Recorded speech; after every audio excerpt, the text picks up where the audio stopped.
চমচম বাংলার একটি অন্যতম মিষ্টি হচ্ছে চমচম। চমচম কথাটা কোথা থেকে এসেছে বা এর মানে কি সেসব নিয়ে বেশি কিছু জানা যায় না।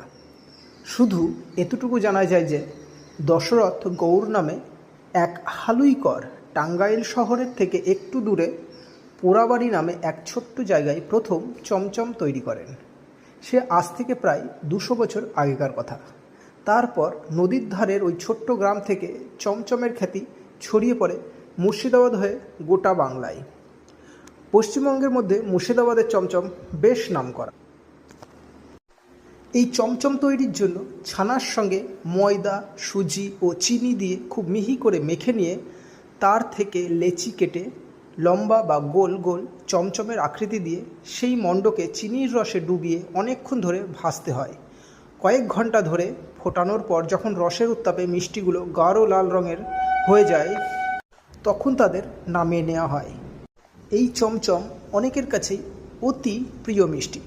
আবার খুব মিষ্টতার জন্য এই চমচমই অনেকের